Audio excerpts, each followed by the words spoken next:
If that hasn't gotten people to wake up yet, what will? Wake up and realize these people don't care about you.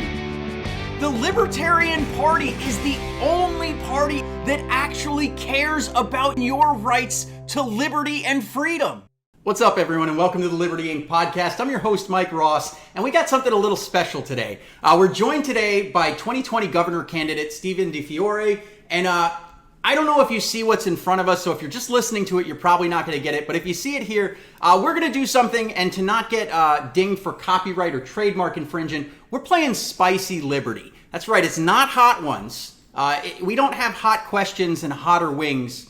We have spicy questions and spicier chicken nuggets. So, Steven, welcome to the show. It is very good to be here, and I must say, I've never seen a spicier McDonald's chicken nugget in my life. Yeah, and it's a funny story. The plan was, it's not just that we're like lower budget than Hot Ones, we are, but the reality is I called over to B-Dubs and they were like, yeah, it'll be an hour for wings. So I'm like, oh crap, I'm already on the road. I can get some chicken McNuggets from McDonald's.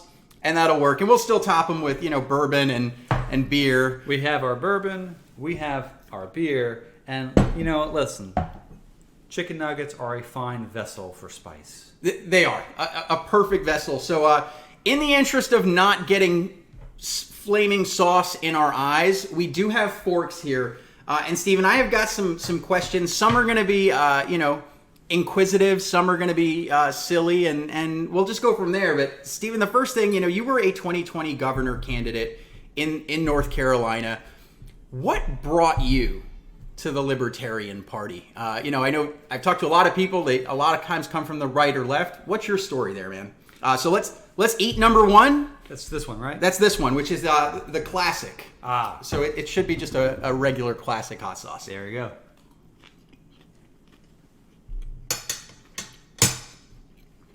It's so hot.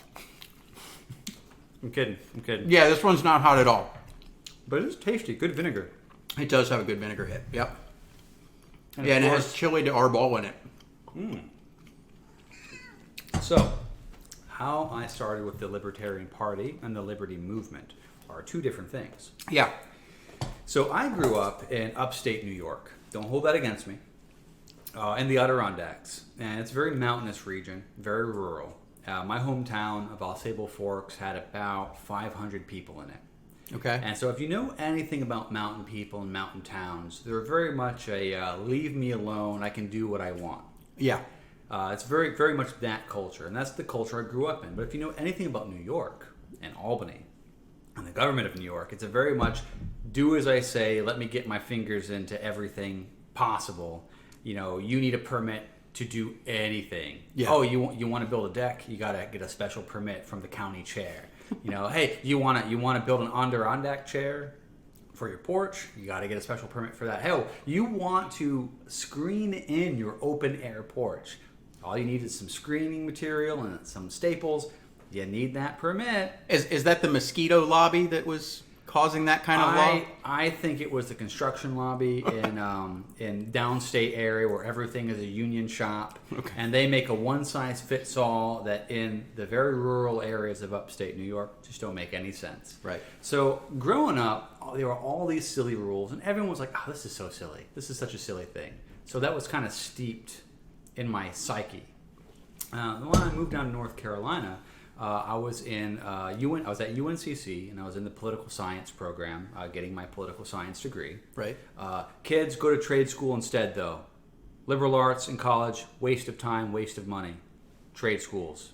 Yeah. Says the guy with 2 college degrees.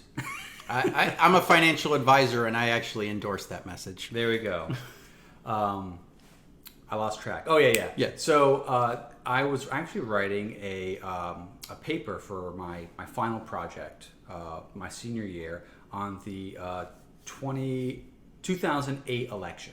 Okay. Right? Specifically the campaigns. And I picked a few different races to cover in New York and out west. And of course, I was covering the governor's race in North Carolina. And at that time, there were 3 candidates running for governor. the former mayor of Charlotte, Pat McCrory. Yep. The former governor, I think, at the time, Bev Perdue, if I remember correctly, and then a Duke I think it was Duke University professor, Mike Munger. Okay. Mr. Munger, if you're not from Duke, I'm so sorry, but one of those fancy, prestigious schools out in the eastern part of the state from Charlotte, and I heard him talk on the television about his campaign, why he was running, the issues for the state, and he was making way too much sense. I was like, this guy, wow, he's got all the marks. Like, this is fantastic. Now these other two jokers are just regular politicians. They talk and talk and talk, and they don't say a darn thing. Yep. But this guy, he was speaking a lot of truth, and a very sensible truth. And I started looking him up, and he's running on the Libertarian Party ticket. Yeah. So then I started looking about that, and if you remember, at the time in presidential politics, there was a former Libertarian, then Republican representative from Texas running in the presidential primaries for the Republican Party. Yeah. He made a lot of sense too. Ron Paul. And when I saw the Giuliani movement, right? Yeah. Where he was talking about blowback, which is, if you know anything about foreign policy, you know about blowback. He was making a very cogent point about blowback and why why the current course that the American political establishment has charted in foreign policies is really bad for the American people in the long run. Yeah. And then Giuliani came out with his thing and completely, not only did he strawman his argument, he just basically reframed it in something that was a complete fiction. Yeah. And when I saw, and everyone jumped on, everyone piled onto him. And whenever you get a broad partisan consensus for something, right, there's probably bad. Yeah. So I started looking into Ron Paul more, and then when I saw that, I was like, this is the political party for me. Yeah. Because I'm a bit too pro-freedom to be Republican, and I'm a bit too pro-freedom to be a Democrat. And when I was hanging out with the college Democrats and the college Republicans at UNCC, there were some things I was like, I'm down for this, but then they would just go off on something like, no, you're infringing on people's rights. Right. Even if I thought it was a good idea. Yeah. They're like, no, you have to you can't make people do that. Sure, yeah, that's something I get a kick out of arguing with people on, like the whole question of immoral versus illegal. Yeah, right? Like yeah. Something can be wrong, like that you can look at it and just be like, yeah, that's wrong, versus, yeah, let's put someone in a cage, steal their money, steal their property, steal their life over doing something. And I think, legislating morality is something that, I think can't work, right? Like, when has it ever really worked? It's done all the time. So it is working, but it's not good for liberty, for freedom. Yeah, but I'm saying human prosperity. But when they in the scope of banning things, right? Like, there's certain things that I think most people would agree are both illegal and immoral, right? Murder, right? I don't think anybody really thinks that someone should be free to murder somebody else, right, and left alone. There may be some debate between the minarchists, the anarchists, the Constitution, as far as how it's handled. And just because I want to be that pedantic politician type, murder is the illegal version of killing a human being, but killing a human being isn't illegal. Sure. As long as you check the right boxes. Which is sad. Yeah, but depending on your philosophy, it's always immoral. And I'm of the philosophy that ending a human life is always immoral. But, there's self-defense, though. If someone is attempting to kill you, but you can justify it. Sure. And so you can justify an immoral act. Right. But is it still immoral? I would argue yes. Right. But I understand the argument against. Yeah, just the thought being, if someone was trying to harm my children, I'm not thinking of murdering that person. I'm thinking of saving my child. Yeah, right? And you'd be perfectly justified. Sure. And rightly so. Right. To take away your ability to do that would in itself be immoral. Sometimes there is just a no-win situation because life is complicated and dirty. But I'm not a philosopher. I'm a politician. What do I know? Well, on that note, let's moving on to number 2 here in the next question. Garlic and pepperoncini. It's hot and saucy. I think we're still in weak territory, so Our next question, we're gonna go with this one, and the question is gonna be: you were on the campaign for a while, campaigning across the state. Oh yeah. What's the craziest thing that you encountered on the campaign trail? That would be the question for nugget number 2.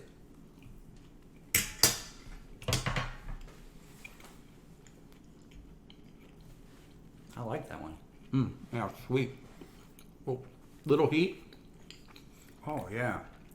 We're still in good flavor area. We're soon going to get to just... This is very, very good. Kids, buy some of that. That's some really tasty stuff. Oh, it goes so well with chicken nuggets. Cold chicken nuggets at that. Sorry about that. Oh, it is what it is. The sauce adds the heat. That's a good point. So, the craziest thing I encountered. So I campaigned for governor for the Libertarian Party. Got more votes than there are registered libertarians in the state, too, if I'm not mistaken. Yeah, absolutely. So, which is not nothing to sneeze at, right? Yeah. So during 2020, the craziest thing I encountered was, I don't know if you've heard of this yet. It's a little thing called a virus called COVID. It's the craziest thing. If you had asked me in January if I thought something like that would happen in the world, I would have said, nah. Yeah. What are you, Alex Jones conspiracy theorist? No way. Right. But as it turns out, crazy things happened, and that changed the entire game plan. We had a whole game plan set up, and then in March, basically the table got flipped over, and it was oh my gosh, back to basics, and it changed everything. Yeah. Especially when you don't have millions of dollars Sure. to campaign. Or in our case, for example, we tried to get, do as much co-campaigning as possible with the Senate candidate, Shannon Bray, yeah. the presidential candidate, Joe Jorgensen and Spike Cohen.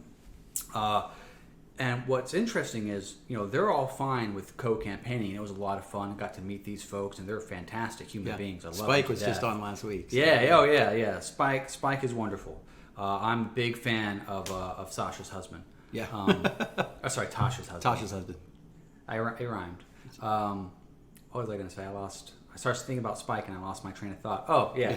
So the thing is, the media outlets, TV stations, news stations, newspapers, radio, they just didn't want to cover a third-party candidate. Really for their own benefit, right? So, for example, there was an instance where Shannon, the senator candidate, was called by a big news station to be part of the debate between the Senate candidates, the Republican and Democrat and the Libertarian. They wanted 3 podiums. Right. And they thought that would be really cool for ratings.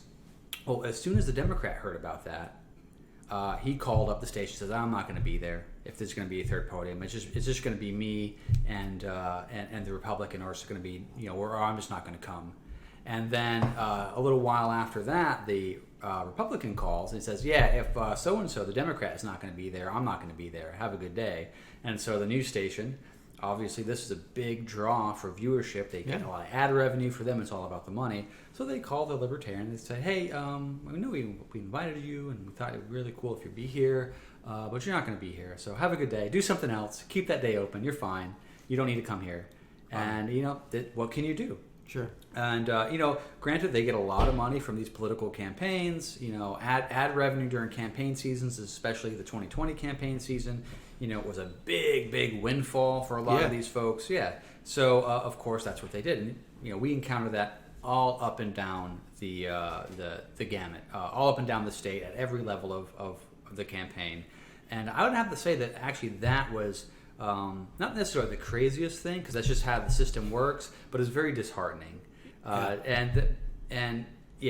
there were moments of brilliance too, though, where we would be at a venue or at an event, and like a local newspaper guy or a campus newspaper person was there, and they'd say, oh, this is incredible, this is going to be a great scoop, and of course for them it's all about just writing an interesting story. So we got quite a few pieces of press about that.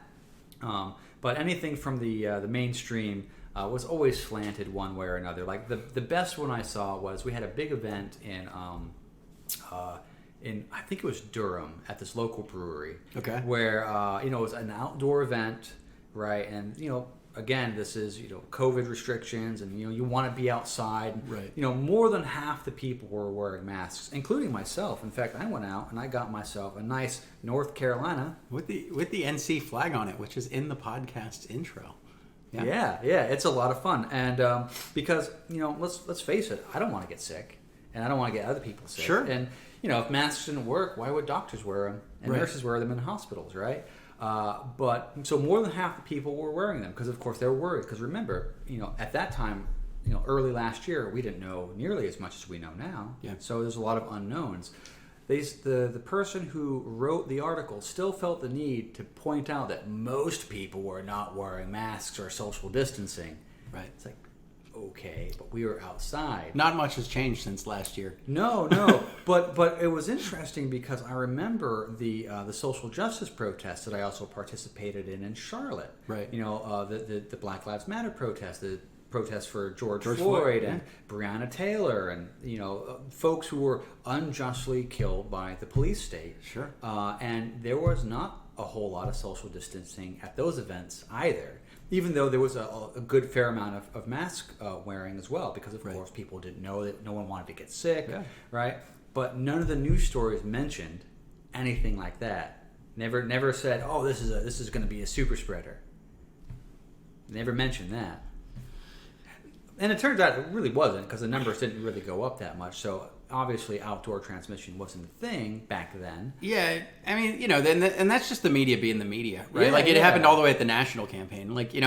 How long was Let Her Speak trending on Twitter and not getting covered, where some random high school winning a state national championship, if they start trending, it's getting covered by national news. Yeah. But meanwhile, a presidential candidate, and all the way down to governor candidate. I mean, the media is just super weird. Especially the whole. And what's funny is standards change depending on who's part of it.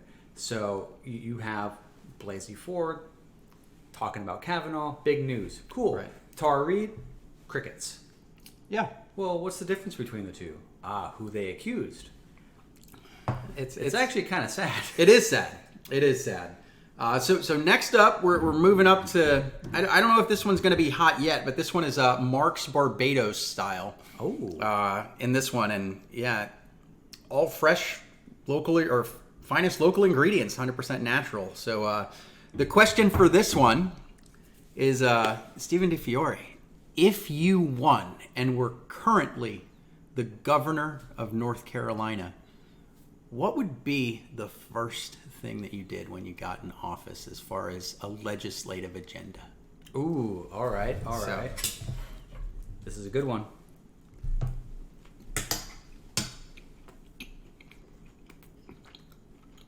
That's the first one that I actually get a little bit of heat from. Might feel it on my tongue a little bit. I like it. It is good. Onion, hot and sweet peppers, pineapple, mango, papaya.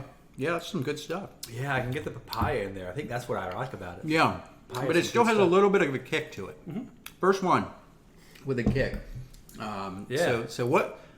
I'm assuming that it's not going to be vaccine mandates. So remember, there were no vaccines back then. That's true. Come inauguration day, vaccines weren't a thing. What we needed back then were test kits. And the FDA, in its infinite wisdom, decided that all the test kits that were being made by American companies were not up to snuff, that the FDA itself had to produce a test kit. So all these American companies were selling the test kits to the Canadians, to the Germans, to the Japanese, to the French, to the English, so on and so forth. Those test kits were good enough for them. And again, these other countries also had their own test kits that were good enough for their own people. And so many other countries got testing right early, which is what you needed. Right. So, as governor, I would have exercised my rights as a governor, as the political executive of a sovereign state in the nation, and under the powers enumerated to it by the 9th and the 10th Amendments of the Constitution, and I would have bought darn test kits for the people of North Carolina. FDA be damned. FDA be damned. Yeah. If they wanted to do something, they can sanction me with their armies. Yeah.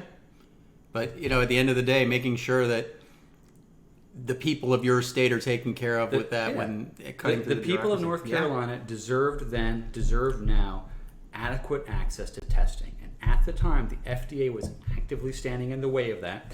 All the politicians were being complicit in allowing that to happen, and there is no reason why a strong leader who really cared about getting things under control really quickly, right, for the people of the state, couldn't just say, you know what, we're going to use our powers, our money. North Carolina has a really awesome rainy day fund. Just buy a darn, ship full of test kits from any other country in the world, right, and just have them shipped here. Jones Act be darned, right? Federal laws against such a thing be darned. I wouldn't, as a governor, I wouldn't care about that. I would care about try to bring on impeachment there when the citizens of your state are like, wow, we're the only state in the country that's doing what we need for our state. And one of the interesting things though about the North Carolina government is actually the governor itself. The office of governor is fairly weak when compared to most governors. Right. In fact, the governor of North Carolina didn't even have the veto power until 1997. And that was a big hot debate at the time where people didn't want the governor to have the veto power because it was thought that it would become, the state government would be more like the governments of other states. Yeah. Whereas at the time and for some time afterwards, there was more coalition building in the legislature because to get anything done, you needed to have consensus. Yeah. And there was more consensus building. But since then, since the veto power came in, and now you can just have carte blanche, a governor of one party blocking something. It's a really good excuse for one political party, let's say the minority party, to say, oh, we can't do anything, and then campaign on that so that they get the majority, and then everyone just switches to the other side depending on how the election goes. And they go, oh, we can't do anything now. And ever since then, every election cycle, it's, you have two sides on either side of the street with protest signs, and after the election, everyone puts their signs down, walks over to the other side of the street, picks up the other guy's signs, and they forget they were ever on the other side. Yeah. Every 4 years like clockwork. It's sad, and you mentioned that and it's sad that COVID has become so politicized, right? Like this is something that that I've talked with my doctor about, right? And really, like mine too. I talked to mine as well. Well, you almost. My doctor's like, I can tell you this in private, and I'm not going to say who my doctor is or anything. And he said, it's been really politicized, right? Everyone should just talk to their doctor. Their doctors know them, their particular health circumstances, risk factors, family things there. And if everybody did that, the problem is it's become so political. It's kind of doing that. And you would think, you propose something that seems really tangible, right? Get some test kits for Americans that red tape is keeping from here. Yeah, absolutely. And it was not like it wasn't a political issue then, too, because it's been politicized almost since the beginning. Were there any, Democrat governors trying to do that for their states? Despite their... I don't know about a lot of Democrat governors. Right. I just can't see with the politicization that Republican governors would go that route. But I can see. Yeah, who knows? I didn't actually keep up on many other things. I kept up on what was going on in New York because I have family that lives there, and the Democrat governor in New York, very wisely put sick people in nursing homes, and probably shuffled off a few thousand people to an early grave, which, in my opinion, should warrant the electric chair. But he's apparently going to get a pass on that. At minimum, negligent homicide, but it's a real shame. But the people of New York decide that they don't really want to hold their governor accountable, and that's fine. If that's who you want to lead you, then I don't live in New York anymore, so it is what it is. It pains me. It really does, because I view New York as my homeland. The mother country. Right. I'm a refugee from there. I still have a little bit of love for Florida. I can't. I'm from there. So. I'm North Carolina all the way now. Oh, I am too. Yeah. I'm not going anywhere. Yeah, cut me and it's Tar Heel blue. Yeah, I love North Carolina. It's definitely my home. I think that's awesome, and that's something that's an original idea. I don't think anybody talked about that. And I think that it could have helped, right? Like it could have helped, and that's something that's awesome. So one of the sad things is that a lot of politicians, a lot of people in leadership, either in the state of North Carolina or the city of Charlotte or the county of Mecklenburg, or I don't know anything about our little burg that we're currently in. Yeah, Kramerson. I didn't want to know if you want to know where people where we are. Whatever. Rebel HQ is in Kramerton, folks. Yeah. So trust me, you don't want to break into this house and no, uninvited. No, bad news. Yeah. But yeah, a lot of these politicians, I know some, they're not very creative people. Yeah. Libertarians, very creative. Yeah. So if you want creative ideas in government, you don't have to be like all libertarians. Sure. Just get a few of us in there. Yeah. We'll bring something to the table. Yeah. Some value-added ideas. So one of the things that, I've talked to a lot of people, right, since the podcast started, John Mons, Spike Cohen, and a common theme is like local libertarianism, right? Like you look at the idea of, winning the presidency in 2024. Would it be amazing? Of course. Is it likely, as someone who looks at probably not, but, winning locally is definitely doable. Like we've done it in other states. We're doing it here. My next question for you, which is going to be with what's this one? Oh, this one is Hellfire Devil's Blend. Oh my! So yeah, we're in the part where it's going to get more and more uncomfortable from here on out. Bring it in. So both the sauces and the questions. Both the sauces and the questions. Yeah. So this one, the question for this one would be, what's the one most important piece of advice that you could give to potential candidates who would want to follow kind of in the route that you went of going from I'm a libertarian to I'm going to run for public office? Okay, I got you.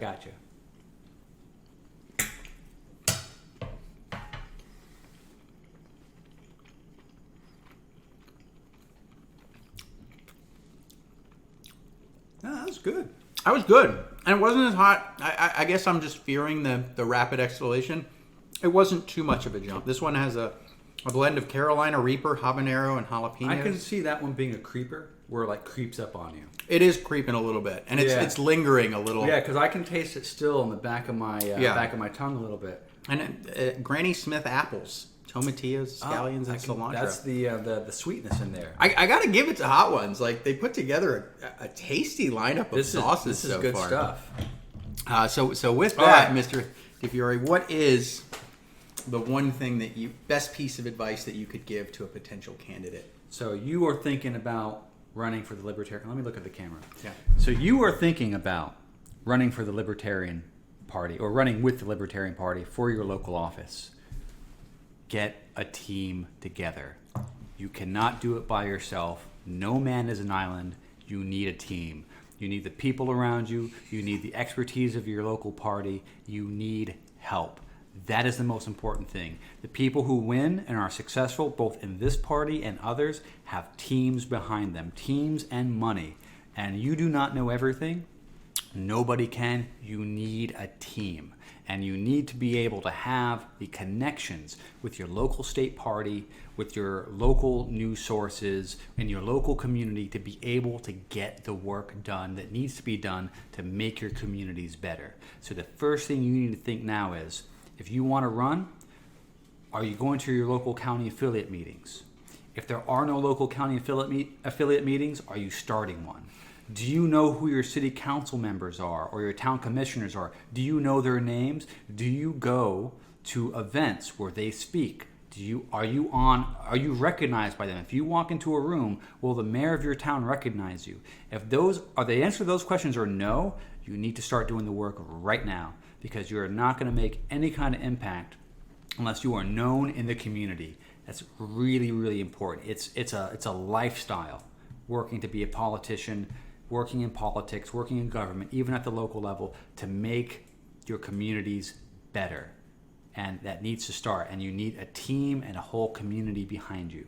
So that is fantastic. advice. And I know that was intense. I'm looking right at the camera. And look, I mean, North Carolina Libertarians in the audience. No, I think that's fantastic advice. And I had John Stanley on not too long ago. He was running for local town board in Kernersville. And just even off the podcast, just in our chats, he said, having this team is amazing. Talking, people from LPNC and then even regional support. And I think that's fantastic advice. You need a team. You absolutely do. Like when I So I actually didn't, believe it or not, I didn't want to run for governor at first, right? When the election season was coming around and it was like, okay, we're going to start looking for candidates, I called up the then chair of the party of North Carolina. I said, hey, you know me, I know you, and I want to help with the campaign. So I don't know who's going to run yet, who the choice is, but I want to be part of that team. I want to help out. I have skills, I have knowledge. Yeah. I've been in this for a little while. I've run for local office before. Like, I want to do something. And they're like, funny you should ask. It's like, we kind of want you to be the guy to carry our standard. And it took a little bit of convincing. Sure. But they talked me into it. And part of it was, I wanted the support. And so, at the convention, I built my team together. I went to all the people I wanted. I got exactly who I wanted on my team. In fact, Joe Garcia, the now chair of the LPNC. Joe's great. He was my campaign manager. Joe's my campaign manager then. He's now the chair of the party, a dear friend, a great advocate for liberty, a former New Yorker. Yeah. New Yorkers in North Carolina are the best as long as they leave the New York politics in New York. I wish I could convince him to move to Gaston County and run for sheriff, but I don't think he wants to do that. Oh my gosh! That'd be so funny. No, he if he ever runs for sheriff, let him run for sheriff in Union. They could use a good freedom-loving. Well, the reason I say that is our sheriff here in Gaston County, who's been sheriff for 16 years as a Democrat, just publicly bashed his party, said he's leaving the party to become an independent, doesn't recognize the party, and he's retiring. Which strategically makes me think, boy, if we could get a libertarian in here, if Democrats who trust this guy but can't stomach the idea of voting for a Republican could throw support there. And then so this is a weird way to announce your campaign. I have no law enforcement background, but I would love. To be sheriff, you don't need a background. Do you? You just need to be elected. Yeah, but a background helps getting elected. I would think. Maybe not. Maybe I can be convinced there. Maybe I am announcing my run there. I don't know. But I would heard love it here first. A libertarian sheriff in my county is something. I will shut my business down for a week and go knock on doors for someone there, because that's real change in my local community that I would love to see. It'd be fantastic. Finally, a law enforcement official who is opposed to the drug war, right, would be a great win for individual liberty and freedom and prosperity. Yeah, or looking at it in the sense of it's funny. I read something about the oath that a sheriff has to take in North Carolina, right? Their oath, where it says that they swear to uphold all the laws of here and the state as long as they don't violate the Constitution. There's very strong cases about a lot of our laws that violate the Constitution. And if we got a libertarian to take that stance... Thankfully, the Constitution is just a piece of paper, as Barack Obama said.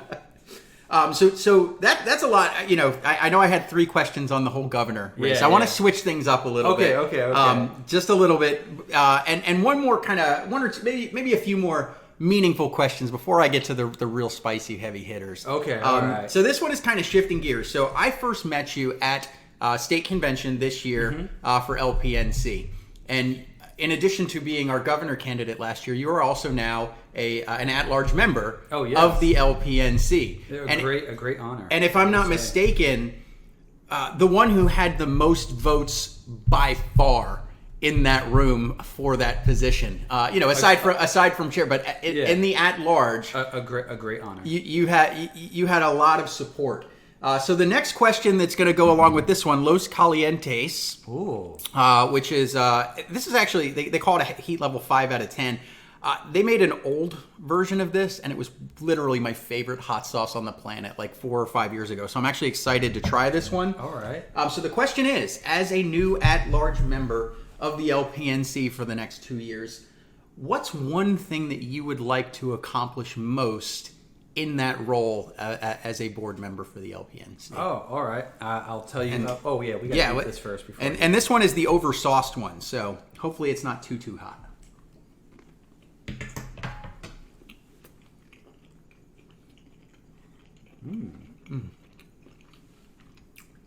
Not too bad on the heat, but it's still delicious. There's a little sweet in there, a little bit of vinegar. That's really good. Smoked red jalapenos, sweet apricot. Yeah, apricot, apple cider vinegar, agave nectar, lemon juice. Oh It's man, pretty tasty. Yeah, well, that is the perfect blend of sweet and spicy. It is, and the heat it hits on the back end too. Yeah, because it wasn't hot when I first put it in. Now it's getting a little warm, It is getting a little warm. both in the back of my mouth and in my tummy. Yeah, But it's a good kind of warm. it is. It's a good kind of warm. Yeah, you won't be saying that about some of the ones coming up. So I'm sure my tune will change about 4 o'clock tomorrow. yeah, that, possibly even later tonight. You know. Oh. Your stomach may. I've seen many people go through this kind of challenge and not enjoy how their stomach felt a couple years later, or a couple hours later. Well, I'll say that I'm not worried about my stomach. Okay. Yeah. There's other things to worry about too. Yeah, it's other parts of the GI tract. I'm a little worried about those two, but I did a little bit of prep. I've been eating a couple jalapenos every day leading up to this, just because I didn't want to be like unable to ask a question and talk with you. As the host, I'm supposed to look like I'm more experienced in this. Gotcha. This regime. I see. Yeah. So what was the question? What is the one thing that you'd most like to accomplish at the LPNC level? So I'll say this about being selected as a member of the LPNC's executive committee. Mm-hmm. It is a great honor and it's a great responsibility, and it's something I take on knowingly and willingly. I want to do better for the party, for the people, for the libertarians of the state.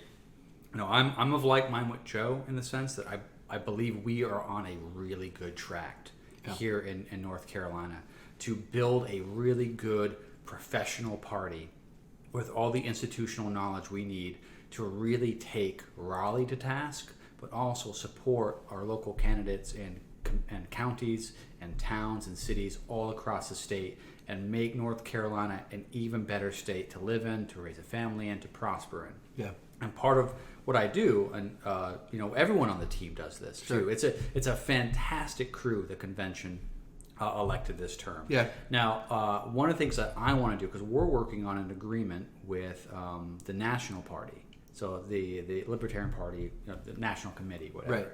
Right. So we're working on agreements with them for various resources. Sure. National has a lot of resources, and it's really cool. Yeah.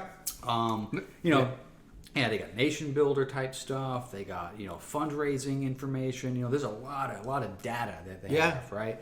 But we saw if you're listening to like Libertarian Party politics, there's a little bit of a kerfuffle between the Libertarian National Committee and the Libertarian Party of New Hampshire. Right. And that little bit of a kerfuffle kind of makes some of us in North Carolina a little concerned. Sure. Right, because we want to be able to partner with National as a resource, and we want them to be able to partner with us as a resource, to essentially mutually help each other out in the state. And so one of the things that I want to see is a good, solid, big boy, big britches, grown up agreement, perhaps even a contract between between the state party and the national party. Which is not unlike what the Democratic Party does and the Republican Party does, right? Yeah. There are different levels of party leadership and different organizations, but they all kind of band together through a series of agreements and all that. And I would like to see North Carolina start having something like that. And I'm not the only one who thinks this, by the way. I mean, it's 2021. I think if you pay attention to anything, data is key in 2021 to do anything. So I mean, anything that can leverage the expertise and data of both and get LP National on that same page. I agree. I think that's, and I'm not anywhere near as involved in state party politics as you are as a board member, but I talk to Joe. I talk to Joe regularly and I'll share my thoughts on these things with him because Joe is so generous with his time and talking to any libertarian. He really is. Joe is a saint. We are lucky to have him. Yeah, but I mean that's one of the things that he and I have actually had some conversations about there with making sure that we create synergy between the national party and the state party and leverage the benefits that come from that, but also to do it in a way that maintains autonomy at the state level, right? Because when New Hampshire things happen, part of me is looking at it like, I'm worried about North Carolina. I don't really care about New Hampshire. The people in New Hampshire care about New Hampshire, right? But but you don't want to. You don't want to sour the water, right? You don't want to sour the and you see what happens there. And regular libertarians, aside from like reading the LNC list, we don't really know what happened. We have stories from a bunch of different people. We make opinions on that.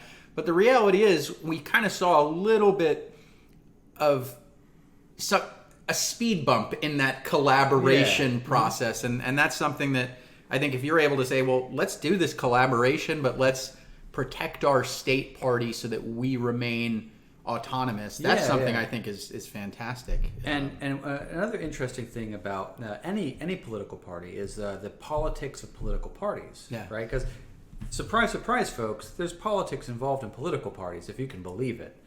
Not just the Libertarian Party. The Democrats have it. The Republicans have it. Shoot, even the Greens have it. So, the Libertarian Party, we have our own little blocks of, different ideas about how to do things, right? And there is a way to make sure that everyone feels like they can be heard, that they can contribute, that they can come together, that we can work together in common cause, even if we have hypothetically, you're an anarchist and I'm a minarchist. Right. All right, we might have some differences, right? Great. I flirt with anarchy. I'm still on the minarchist, but I'm on that ANCAP border, and it's my hatred of the state that makes me push further there. Like I don't know if this is any better, but I hate the state, and these guys hate the state. Yeah. So it's good. Keep flirting away. Yeah, flirtations is fun. I still have some some things that I intellectually need to work out with the whole anarchy path. Give yourself some time. Maybe read a couple of books by Michael Malice. Yeah. But in any event. But there are ways where so North Carolina, for example, is notably caucus neutral kind of state, right? Like we don't really care, like radical, Prague, Mises, whatever. Hey, you want to work with us? You want to we want to work together. We want to make your community better and our community better, and just make North Carolina better, dude. Let's do it. Let's do it. Let's roll up our sleeves. I'll loosen my tie. I won't take it off. I saw that. It's funny, where there were certain things like at convention, and I don't want to bog down the listeners too much on the intricacies of convention, but there were some things there where it's like, where I noticed, my caucus came in and they kind of had their talking points of what we liked and didn't like about the various amendments. Another caucus and group had their things. And I remember at one point, we're kind of going back and forth and debating there. And then at one point, I'm just I ran over and talked to another guy with another group, and I said, look, I like this, and this of what you're doing, but I really like, and we ended up coming together and saying, all right, well, we're just going to combine our amendments because we all kind of agree on all of these things, and we pushed it through, and the vast majority of people, and we adopted that. So, I mean, that's something that is encouraging to see. Yeah, having in dialogue North Carolina. and being open to dialogue, and there's maybe some people look at national and they go, oh, I don't, right? But what I want to see is a good partnership between North Carolina's Libertarian Party, the National Libertarian Party, and such a good working relationship that they can do their thing, we can do our thing, and we can work together on common cause, that other state parties can go, oh, we should emulate their example. Yeah. We should emulate their example, and we should do that the same. And that just makes our party across the nation even better. That makes it easier for the Libertarian Party of New York, people like Larry Sharp, to make New York better. Yeah. All right, the folks down in Texas to make their state better.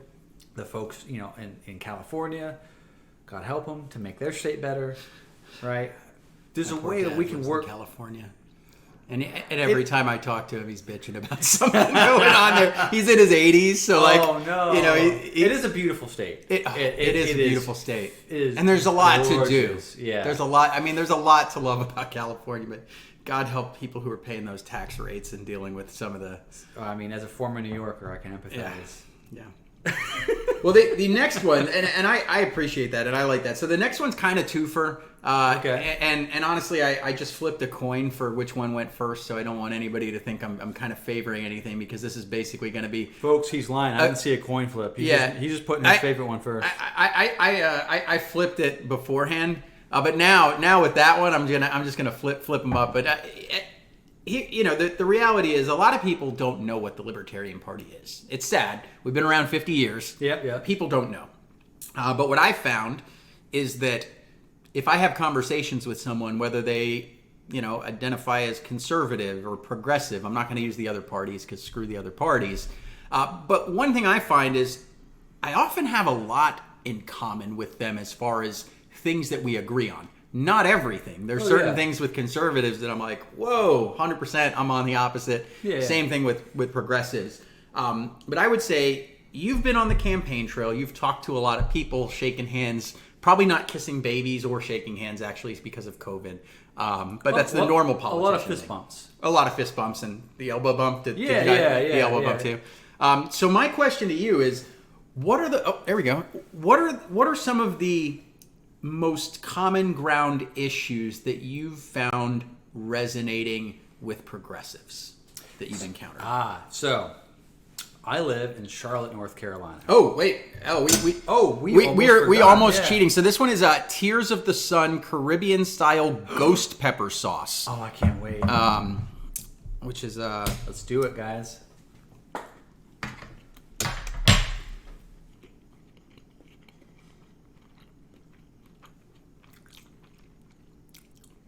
Here I am treating it like a regular podcast and forgetting that we're dealing with spicy nugs. Oh man, speaking of ghost peppers, who are you gonna call?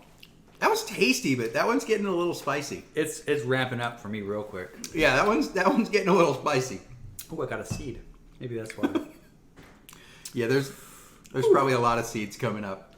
Either that or just destroyed seeds that are just, death sauce sitting on there.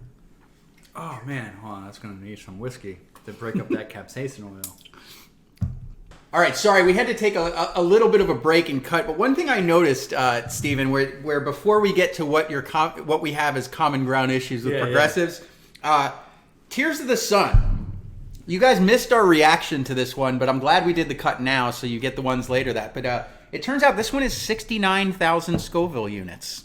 Oh boy! So I just thought I had to mention that. That is the appropriate number of Scoville. It's a lot. So with that, Steven, what are the biggest common ground issues that you find when you're talking to someone who doesn't know what a libertarian is? They view themselves as a progressive. Where do you guys find kind of common ground? With progressives in particular, right? With progressives in particular, and I'll leave it to you to guess what the next question is. Oh, I got you. So I got two funny anecdotes about that. So I live in Charlotte, North Carolina. Charlotte, North Carolina is kind of a blue town. Sure. A lot of progressive politics. A lot of people from the north and the west coast moving down here, and it's a very cosmopolitan city. It's one of the things I love about it, right? So one of my favorite things that we do for the Libertarian Party in Mecklenburg County, which is the county where Charlotte is the Pride Parade. Yep. I love it. I know it's not everyone's cup of tea, but I personally think it's a great and awesome time. Yeah. And it's always a really good event for getting new members, to getting signups, to talking to different people, to getting the word out. Right. And we have a good working relationship with the folks at Charlotte Pride. They're a wonderful crew of people, and we almost always get set across from the Green Party booth, which is awesome because we know the Green Party guys. Right. And we don't agree on politics, but we're both fans of the same kind of beer, or we hang out. We're both trying to take it to the man. Right. We both hate the duopoly, so we'll often compete with how many signups we can get. So it's like, oh, I just got another one, and so it's all about friendly conversations. And one of the things I've noticed about talking with progressives, I've been on a show on Facebook Live for the better part of a year called Coffee Pan Dulce. Okay. Which is like a progressive talk show for the Latinx community. It's hosted by Christian Cano, who's a local politician and LGBTQ advocate, and it's mostly focused around the Hispanic community or the POC community in Charlotte, about the issues that they face. And I'm the token libertarian on the group, so it's a bunch of progressives, people who are left wing Democrats, and they all give me a hard time, like, oh, without the government, who would build the roads and stuff like that. And it's all fun, and we disagree a lot about Amazon Pizza Hut. Yeah, Amazon Pizza Hut. Right? I brought up the Domino's thing, and they just like, wait, what? Yeah. And rather than thinking like that was awesome, what should I do? They said, what a shame this country is, where Domino's has to repair the potholes. I'm like, I fail to see why that's a bad thing. But don't worry, they'll sell ads on the side of the road yeah, to make. yeah, exactly. Hey, the roads will probably be profitable. It's for like, them. folks, the pothole got fixed. Yeah. How awesome is that? Anyway, We can put people into space, but we can't figure out how to put a hard substance on a flat surface. I mean, listen, unless you have the proper contracts and the proper training and the right permissions from the people in a faraway capital, how can you do it right?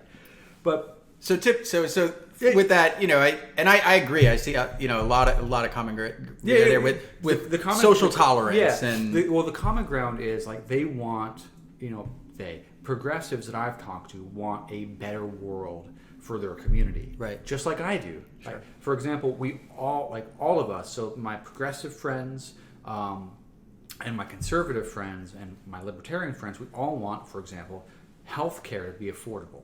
We all want that goal. We all want that goal.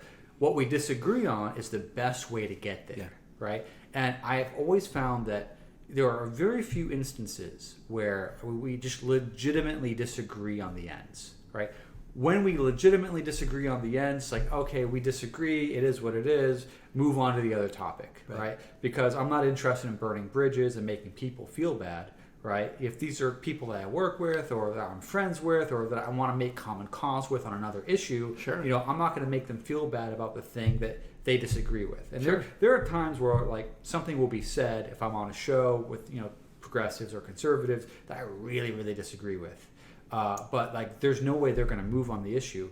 And there's no way to have a fruitful conversation about that, given that sure. like some aspect of that is baked into like their worldview that just right. can't be changed. So for myself, I just won't bring it up. Right. Yeah. Like I disagree. If they ask me about it, I'll be like, yeah, I disagree, and move on to something else that can have a constructive conversation. Sure. Because I don't think we all need to agree on everything. Right. Right. Some people think, some people wrongly don't understand why Star Trek is the best show of all time. Sure. Right. I can't help you.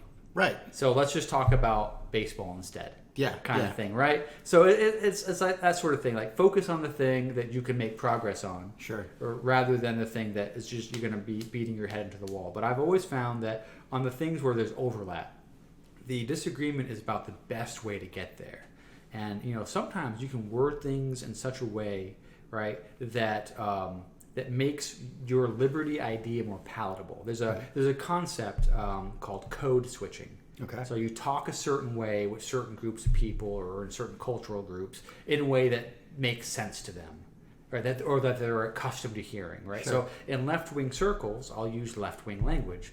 Really easy for a guy with 2 college degrees, right? No, it's funny you say that where, because I know you can't tell from looking at me. I look like basic white guy, right? I'm Puerto Rican. Can't tell. They were just very light-skinned Puerto Ricans, my grandparents. But when I'm having conversations, ¿Hablo español? Un poquito, muy poquito. I don't speak Russian. Yeah, I don't speak Spanish. I speak Russian. It's funny. My dad worked for the government of Puerto Rico his whole career. Oh boy! And his really? youngest son like barely speaks Spanish. It's almost like I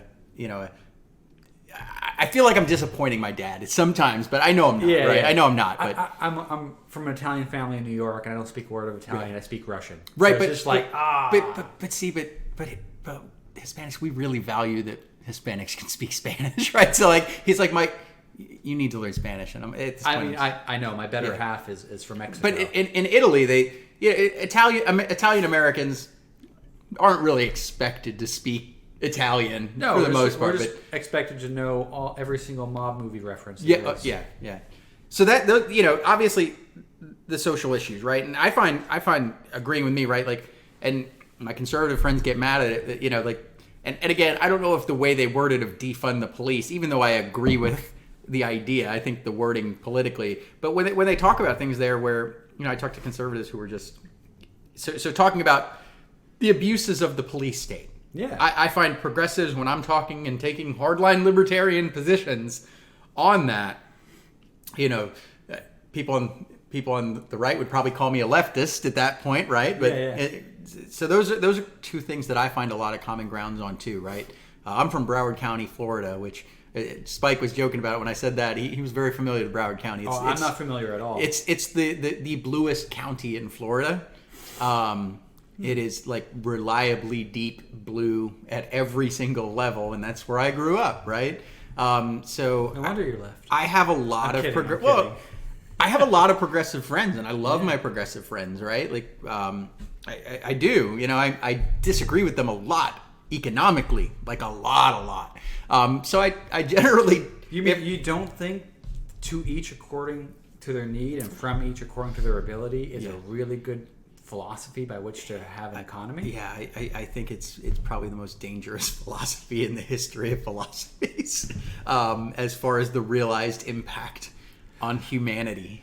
The body count is very, very impressive.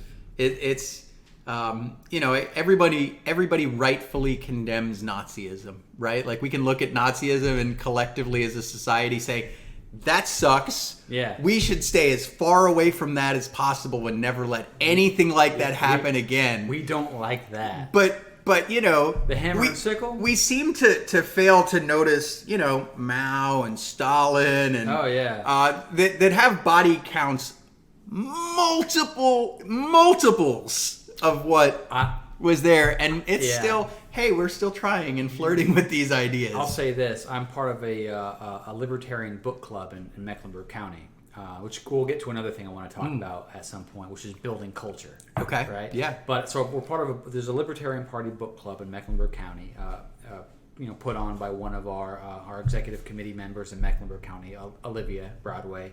If you're watching, you are awesome.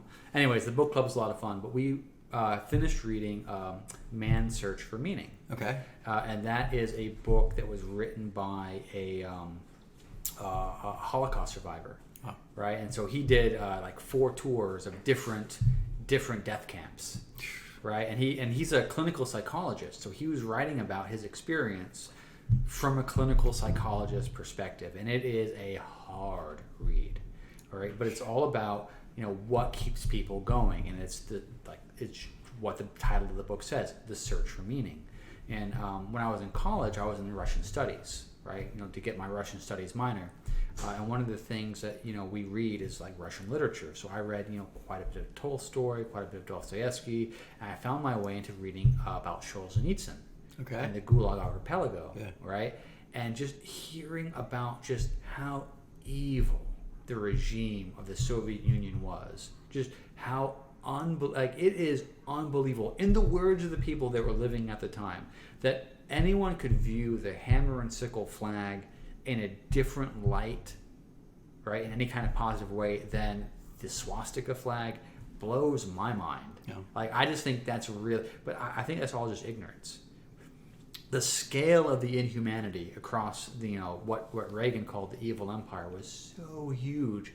I don't think a lot of people can really like comprehend it. I mean, well, as you said, it's tough to read, right? Like, you know, we're worried about, you know, the next TikTok that's going to make us feel good and these things there. So I mean, to read about the pain and suffering of human beings at the hands of a government, like, I mean, nobody wants to read that. Like I will say, there was one time Scott Horton signed my copy of Enough already, and I'm sitting here reading it, and I'm getting through it, and I'm literally getting angry. Like, I don't want to read this. Like, it's just gonna make me hate my government even more to know what they did. But at the same time, like, it's one of those things that, like, it's hard to read, but I'm gonna keep reading it because I need to know, because when they come out with the next shiny thing, look, we're good.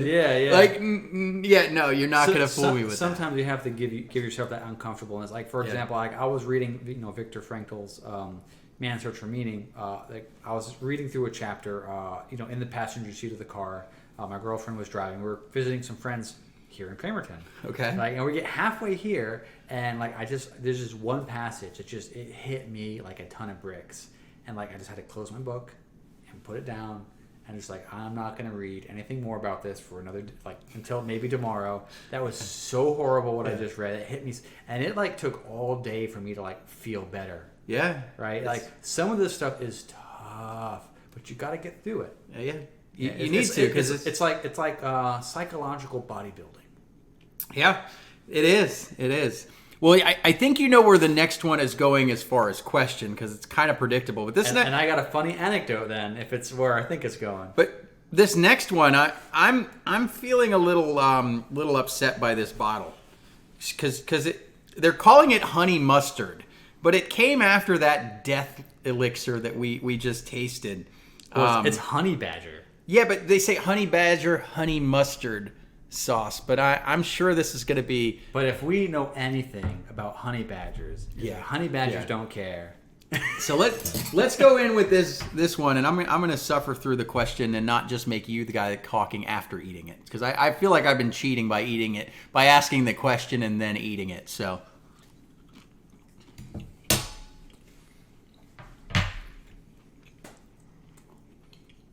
I don't like this one because it's not that hot right away, which makes me think it's going to hit me on the back end. But again, good flavor across the board. I'm not gonna lie. Right now, the spice isn't bothering me. I did not like that particular brand of honey mustard. No, see, Not my thing. that's okay. I mean, I liked it. I liked it, honey but- mustard. Oh, there you go. Now There's the heat. The heat's now coming through. So the next one, the last question was, what are the biggest common ground issues you have with progressives? So the next one is, what are the most common ground issues that you have with conservatives? So I'll start off with a joke and then an anecdote. So I had a conversation once, or I interjected into a conversation at a Libertarian Party convention. And they were talking about the various AR builds.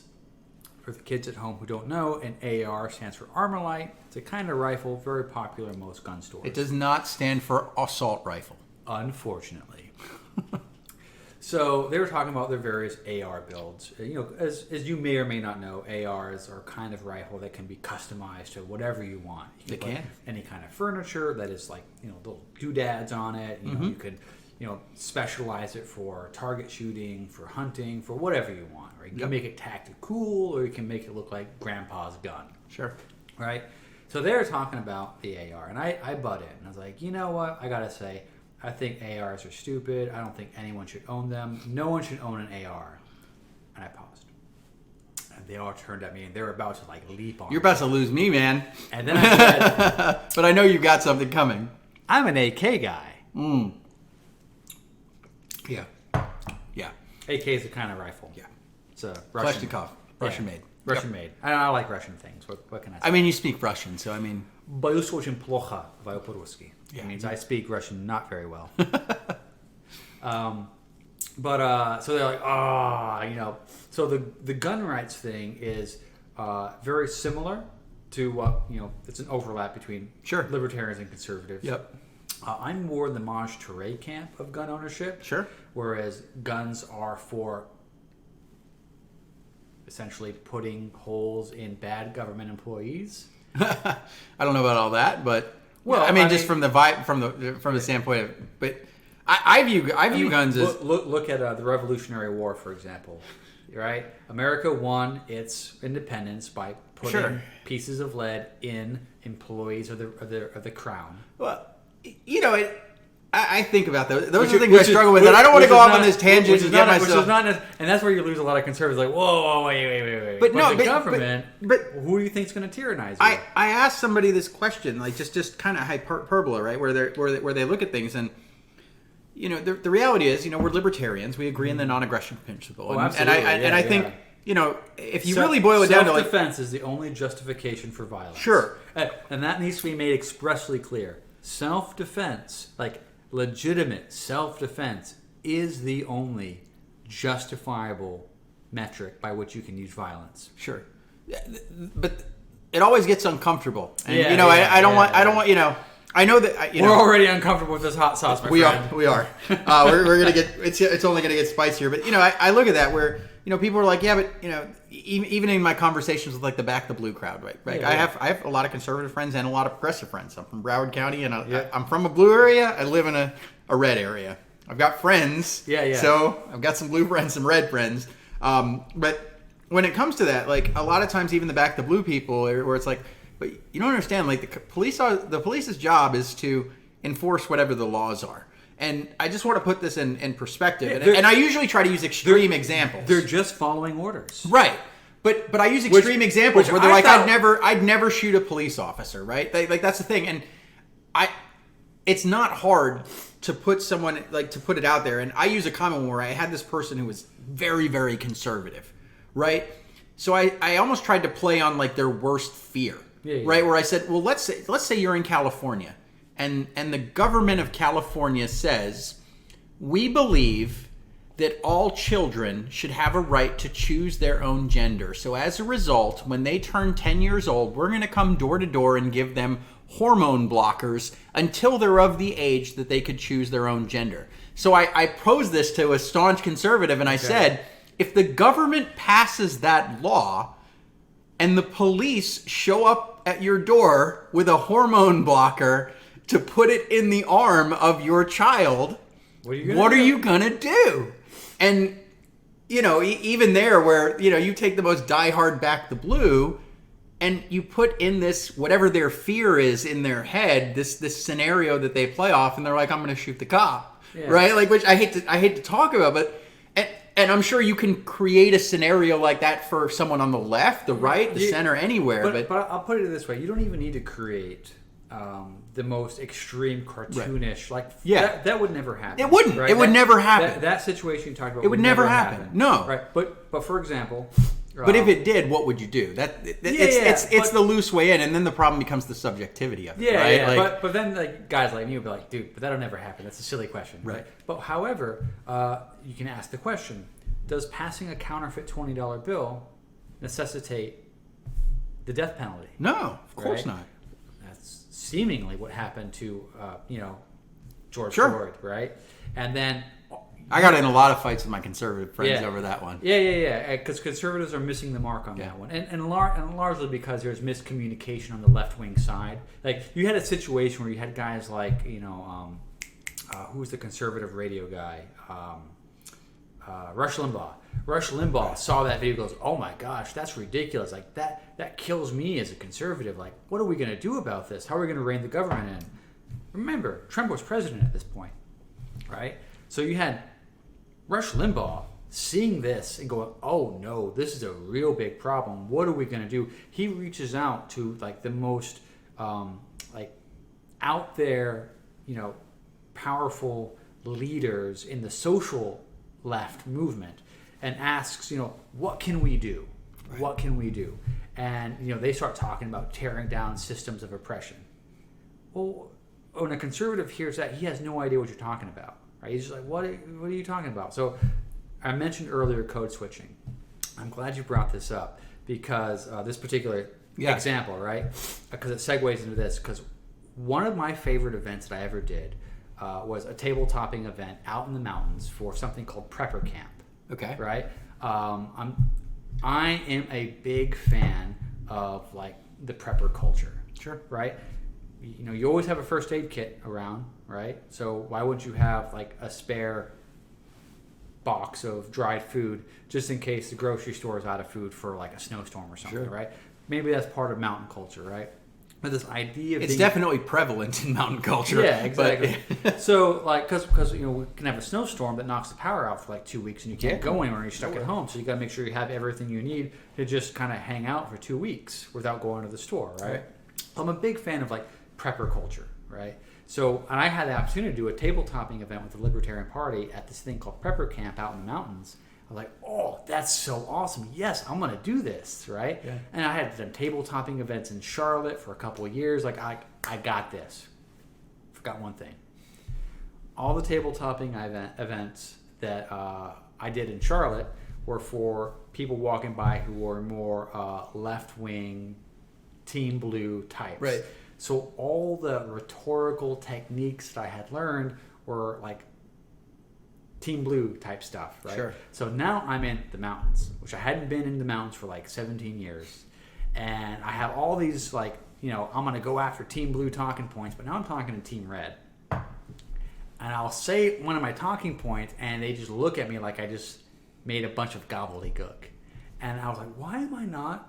how am I not connecting? Why didn't I with people? resonate? Yeah, why? This always works. And it was funny. Like I was talking to the person who was with me, Susan was her name, and I'm like, I was talking to her. I'm like, man, I don't get it. Like, because I just had an interaction with some people and they reacted very, very negatively, like really negatively. Yeah.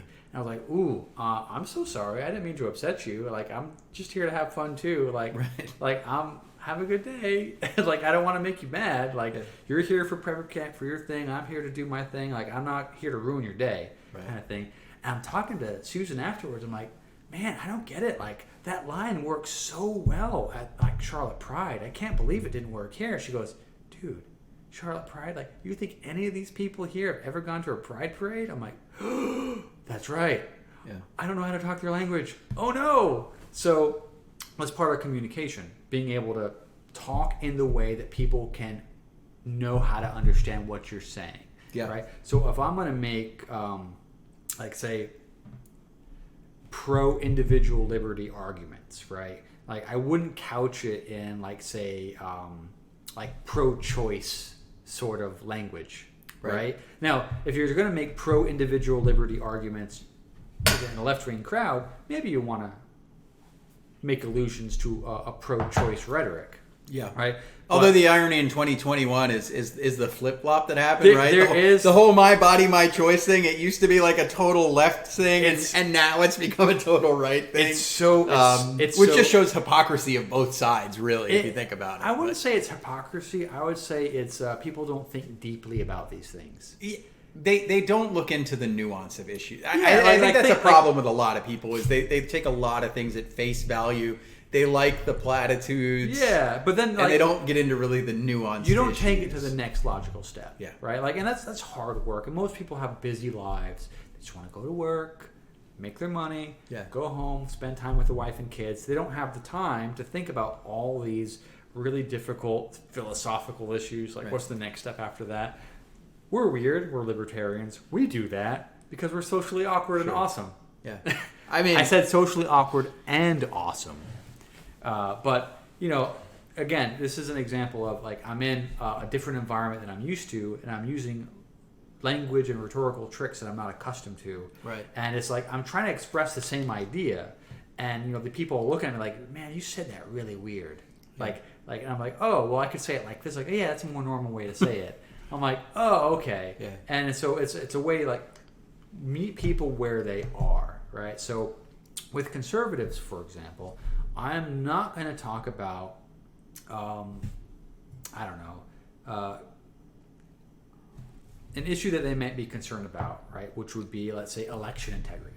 Right? Sure. 'Cause that's a kind of a political thing, right? Sure. But let's say I want to talk about police reform with a conservative, right? How do I talk about that in a way without sounding like a defund the police guy?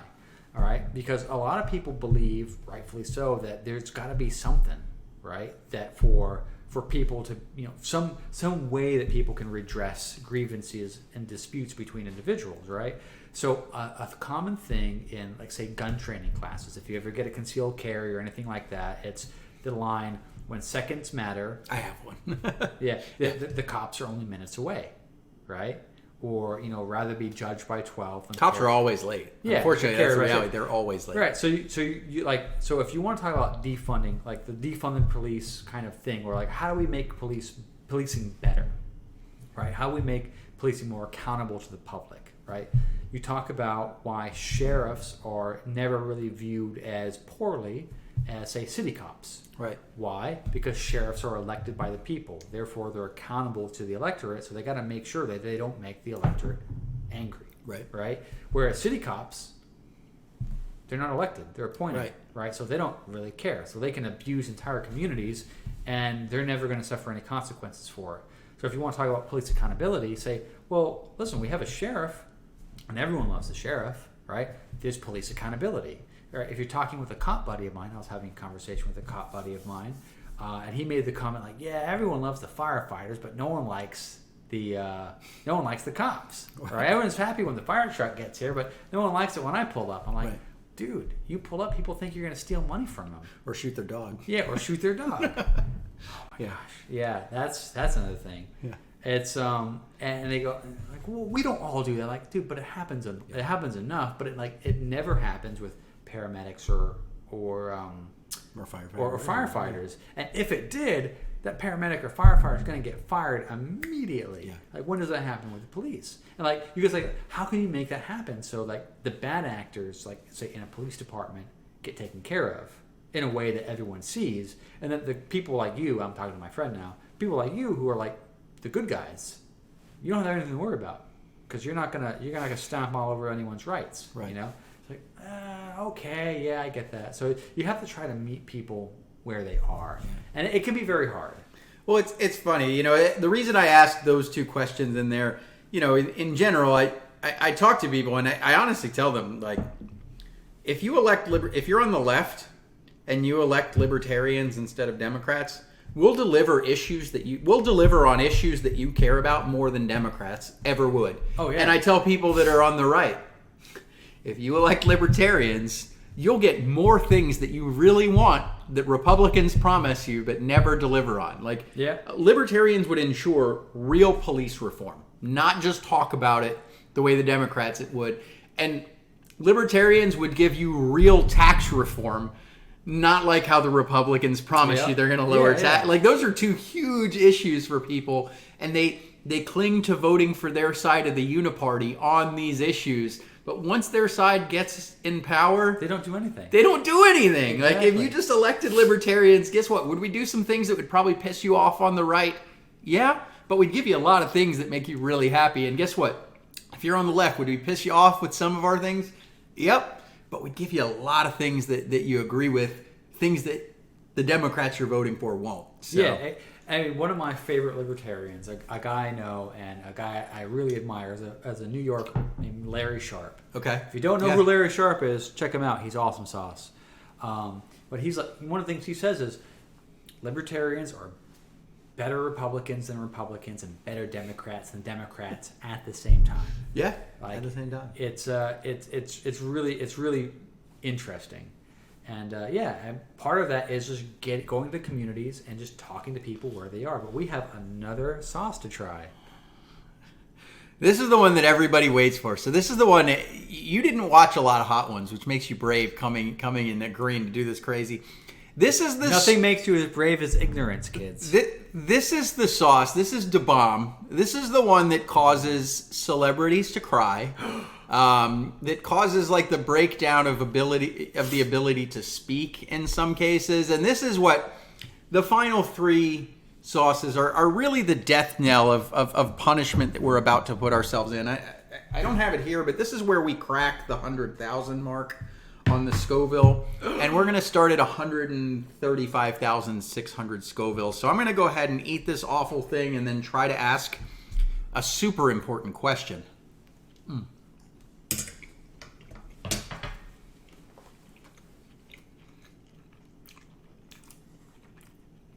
That is awful. And it is still building. And that hurts.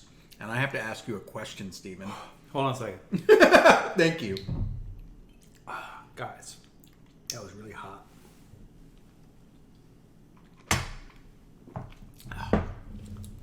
Not as bad as getting maced, but... Not as bad as getting maced, but I'm... That's getting close, dude. Oh my God. Mad props to all the celebrities who have dealt with this on a far more popular show than mine. I still prefer this tear gas. For now. Oh my God. I'm going to get this question out. So, 2020 saw a big rise in the political celebrity. All kinds of celebrities showing up, sharing with the world how they vote and how they think you should vote. So an important question is, you have a magic wand, and you can choose to appoint any celebrity in the country to be a libertarian spokesperson. Who is it and why? Magic wand. Do they have to be a libertarian? No, you make them any celebrity. You wave your wand, they're a libertarian and a libertarian activist spreading the liberty message. So I can make even an avowed communist a libertarian spreading the message. if you want to consider Barack Obama a celebrity, with this magical power, you could put Barack Obama out there promoting hardcore libertarianism. Any celebrity. Okay, easy. Patrick Stewart, because I'm a Trekkie. And if this isn't too much to ask, can we get, as a follow-up on that one, a Patrick Stewart impersonation saying something very libertarian? From someone who is good at impersonations, you probably could get that. Well, let's get yours. No. No, you won't do Patrick. Well, what message would you like to see Patrick Stewart spread? Sir Patrick Stewart, if you are watching, and I am a huge fan, I even liked Picard, even though in my opinion there was some bad writing in the show. Big fan. The episode Inner Light is my favorite episode of Star Trek The Next Generation. I think you are incredible. And I have met the amazing William Shatner, a man who I share a birthday with. I don't know how you're talking about it. I'm doing my best. The libertarian message I would like to be shared most is that free people should be free, need to be free, to live the lives they choose for themselves, so long as they do not stamp upon the rights of their neighbors and other people in their communities to live their life the way they want to in the same way. I would be very happy if Patrick Stewart would make a video saying exactly that. And I think, because he doesn't seem like an authoritarian kind of shill type individual. He's not a politician. He's a celebrity. He's an actor. He's a thespian. He's a figure that I kind of, as a Trekkie, really admire. But the idea that you could give a message of people living their own life the way they want to live it, free from persecution by any group, including the government, is one I think that most people could agree to. I like it. And I'm going to pause to refill some drinks. I mean, Patrick Stewart as a libertarian, I think as far as spokespeople, who better could we get? Really, like, it would bring in the nostalgia. That would be fantastic. So yeah, I can't think of a single person, and for anyone out there who's a Trekkie like me, come on, is Star Trek not anything other than a liberal post-scarcity utopia? I will argue to the ends of the earth, to the trumpet sound on that point. I mean, I hate to say it, and I've had this argument with, because I don't want to like alienate the rest of our conversation. I'm on the Star Wars camp versus Star Trek, but We're done. My uncle, who's a New York firefighter. Okay, he is a diehard Trekkie. Nice. Like diehard Trekkie, and will argue with me. I like him already. Although he's more of a Captain Kirk, Shatner. That's fine. Kind of fan, Yeah, which I know dude, that's a big infight within the Trekkie community. Not for too. me. No, okay. I'm agnostic. If you are on my Star Trek team, yeah. You know, even if you like Star Trek Voyager, you're okay by me. If we're going this, I actually like Patrick Stewart better than William Shatner.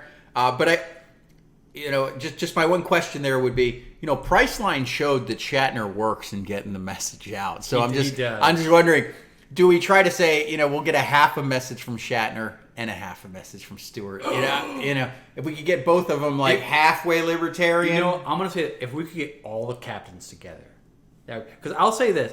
I know. I just said some smack about Voyager earlier, but honestly, Captain Janeway, Kate Mulgrew is the actress who plays her. Really awesome character. The only bad thing about that show, in my opinion, was that the writers just weren't up to snuff. They were trying to do TNG light, and they should have been bold, like the people who wrote Star Trek DS9.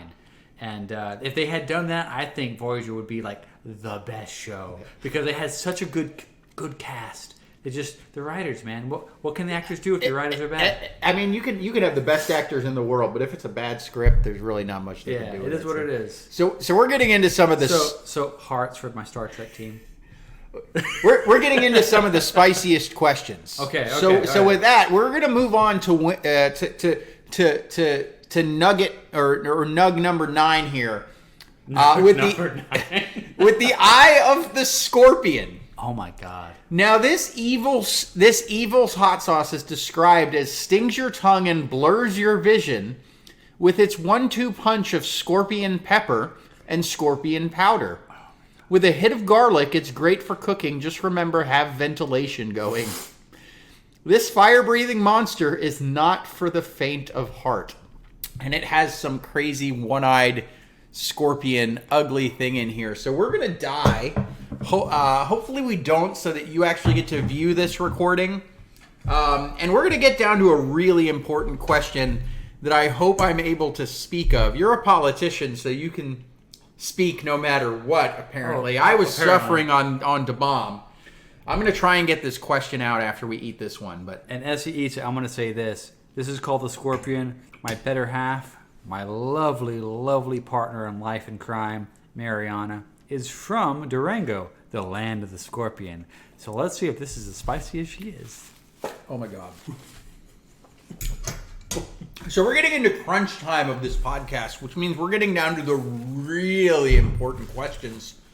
You know, the game-changing, earth-shattering,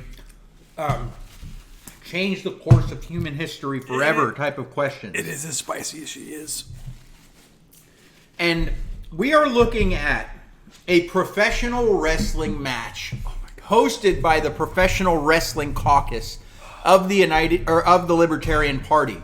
And being sent are 2 representatives from the Seafood Caucus and 2 representatives from the Waffle House Caucus, both elected by the members of their caucuses for a tag team death match. Who is the winner and why?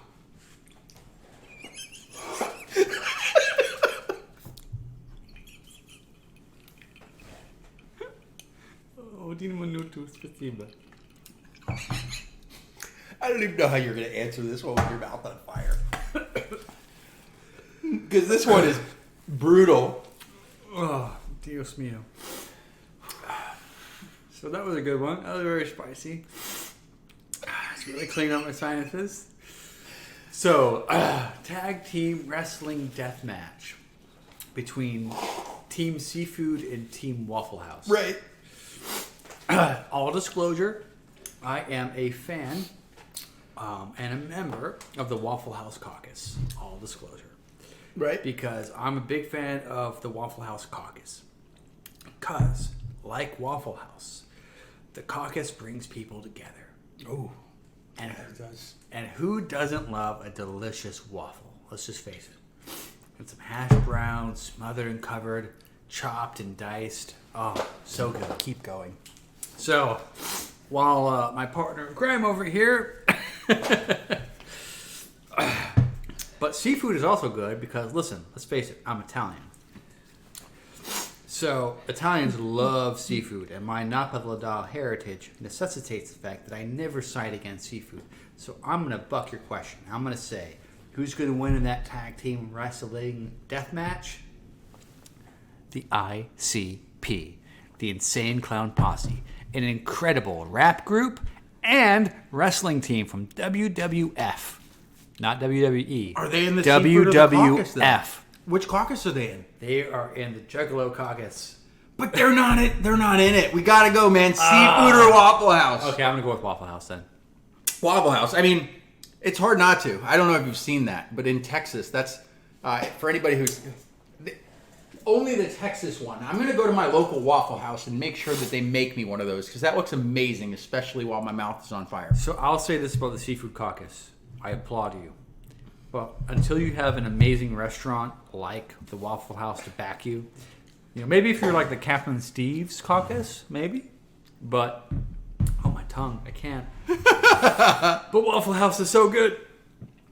So with that, we're gonna move on to these. Real. Let me give my thoughts. Damn it, I'm trying. I'm gonna make my case. I think the Seafood Caucus is gonna take it. Wrestling is a physical sport. Yes. And from what I've seen of athletes and people who take fitness to the extreme, they would probably eat more seafood than Waffle House. I'll take your athlete card and raise you sumo wrestling. Ooh. We will leave it to you, the viewer, to decide. And we'd love to hear from the Professional Wrestling Caucus. Yes. If there's a member of the Professional Wrestling Caucus who's in North Carolina who listens. If you are a wrestler, and all transparency, I was a wrestler in high school. Oh. Greco-Roman wrestling, not like WWF. Being fit helps. Being heavy is also hard if you're little.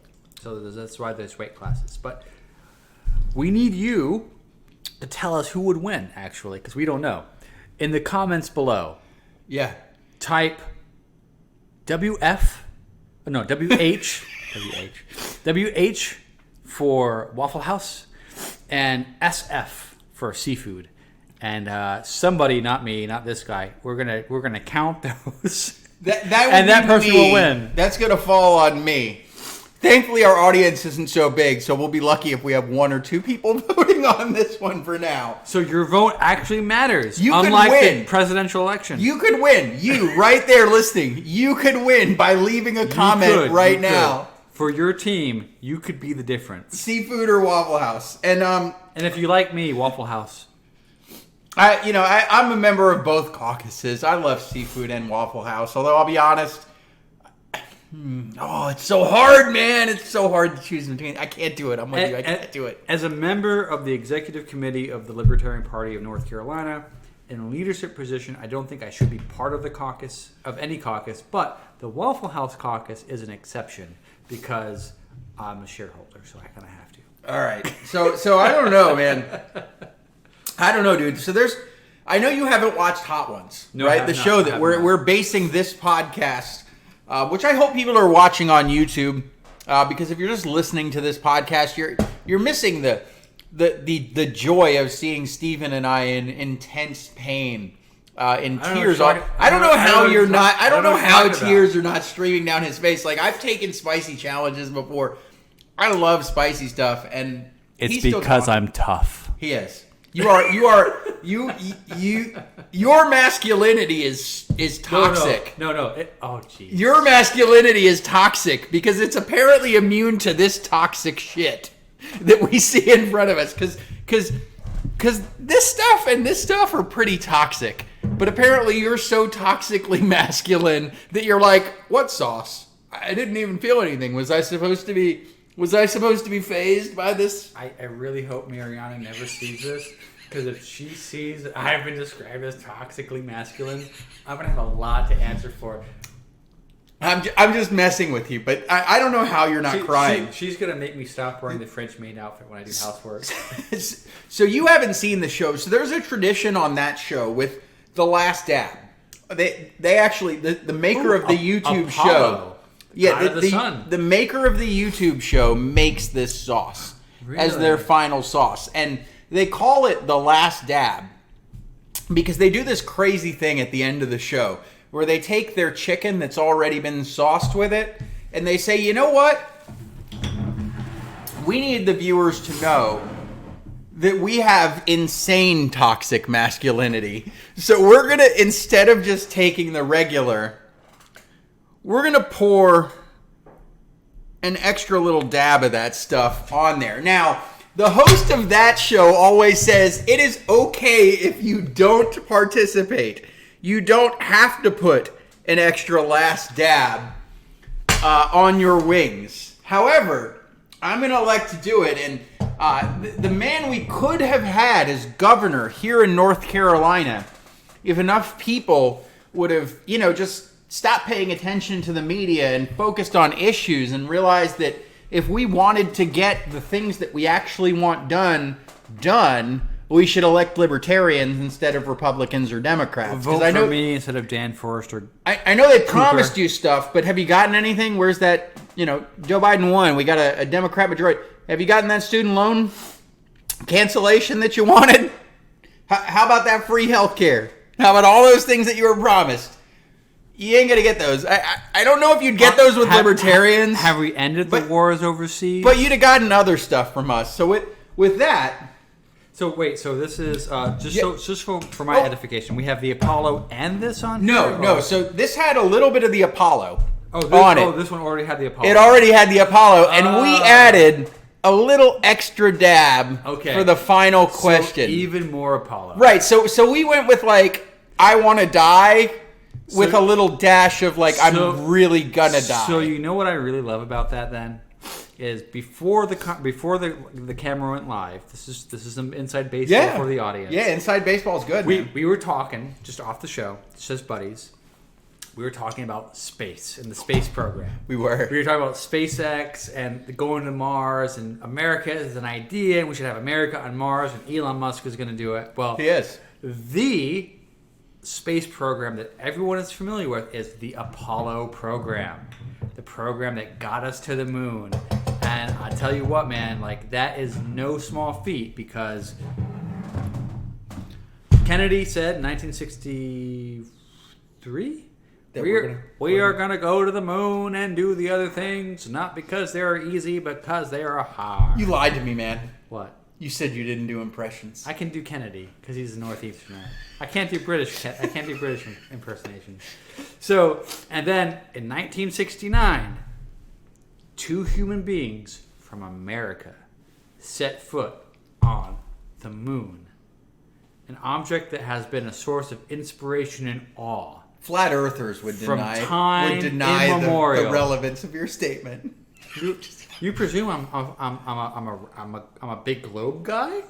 You think I'm down? But how did we get to the moon if the Earth is flat and the space isn't real? So actually, I'm just kidding. No, this is exactly how it happened. Check it out, guys.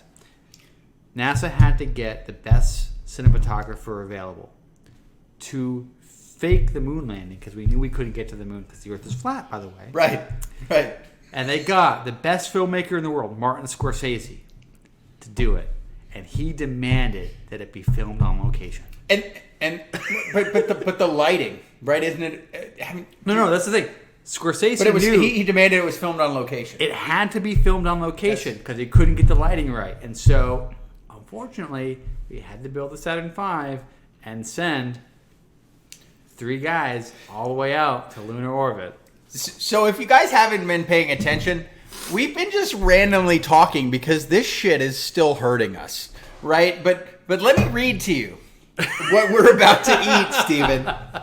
So first off, we're taking a jump from Da Bomb, which this stuff is awful. It would probably strip oil and grease off your engine. Don't eat this. Don't buy this. But we went from that at 135,000 Scovilles. It's not that bad, guys. It's not that bad. Steven's lying. This one is 676,000. I'm a politician. Would I ever lie? And we are about to go to this one, which is 2 million. Let me read this to you, Steven. Oh my God. The Last Dab Apollo is the world's only hot sauce made with the Apollo pepper.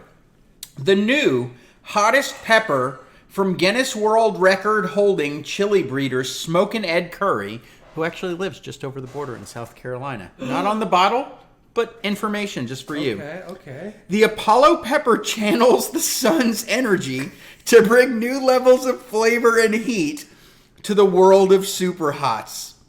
Live the hot ones tradition.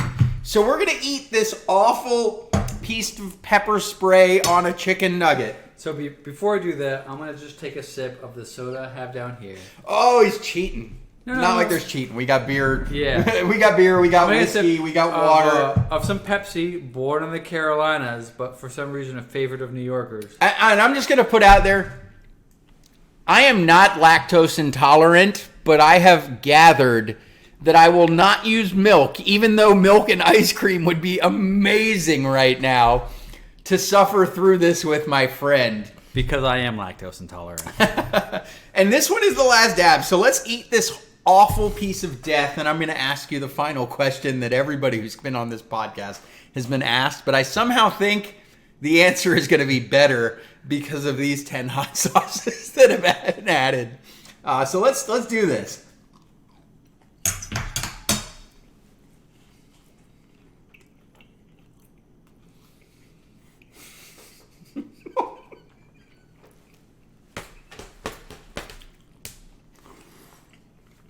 Oh my God.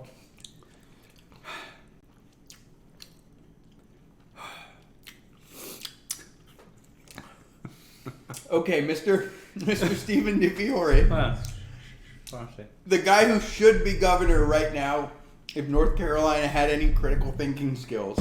Oh, don't insult the voters like I'm that. sorry. I know. Look, I can insult voters. I'm not a politician. Oh, you are. true. You can't insult voters. I can. But I know you are a libertarian and believe in things like individual rights and freedoms. But I want you to forget that for just a minute. It's not gonna be hard. I want you to reach out and I want you to grab your supreme dictator crown and put it on your head. And for a moment, if you were the dictator for but one decree, you have one ability, whether it be an executive action, whatever it may be, but you can force your will on one thing, on the population of America. What would that thing be and why?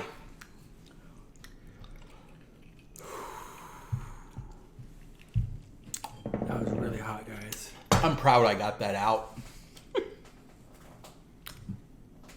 I'm going to take my executive privilege as a member of the leadership positions in the Libertarian Party and a former candidate. And I'm going to expand what you just said. Ooh, more than an authoritarian dictator. No, just more than America. Oh, worldwide, global dictator. Actually, not even. I'm just going to talk about one specific region of the world that isn't America. Okay. I'm going to talk about the Democratic People's Republic of Korea, which we call North Korea. If I had dictatorial powers and I could do anything I wanted within the scope of human possibility, no magic needed, just people doing what people do. As a libertarian, I would want to bring freedom and liberty to the people of the world. America first, because that's where I live. But the most unfree people on the planet right now are the 26 million human beings who are living in North Korea under an unbelievably oppressive system. And I was partly turned on, advised of this issue of liberty being lacking in the world from an author that I admire, Michael Malice. He wrote a book about North Korea. It's called Dear Reader, the unauthorized autobiography of, I think, Kim Jong-un. Good book, interesting book, good read. Check it out. Those people, 26 million people, are living in slavery right now in East Asia, an entire nation being terrorized by their government. The worst level of freedom in the world. If I had the ability to do anything, it would be to give the people of North Korea the level of freedom and liberty that was enjoyed by the people, and even the least free state currently existing in the world other than North Korea in and of itself. Even being as free as the people under communist China, or as free as the people under the Taliban, would still be more free than what these people are experiencing. And if I had the magic ability to move the lever of liberty in the world in the direction of freedom, it would be to give 26 million human beings in North Korea, or more. I think the population is 26 million. Maybe it's more. I don't know. The freedoms that we in the West enjoy and take for granted, because they don't have anything like that. It is completely unbelievable. And if I had one thing I wish, I think my ears are clogging up. If I had one thing, if the world seems more silent now, oh my God, my tinnitus is gone. Medical miracle, guys and girls. Okay, I've had tinnitus for like 15 years. I don't hear it right now. Y'all are witnessing a miracle. I've been touched by Apollo. Holy cow. Woo! So Steven, What was I talking about before? Oh yeah, the people of North Korea. If I could wish them freedom, I would, because it is an incredible thing. freedom for the people of North Korea. Freedom for the people of the world, but they're the least free people in the world. And if I had my magic crown to do something, while it wouldn't move the needle of liberty in the free direction in, like, say, the West, humanity overall, it would move the needle. And I view every human being in the world as my brother or sister. I know that sounds like a hippie, but I believe we're in this great project of humanity together.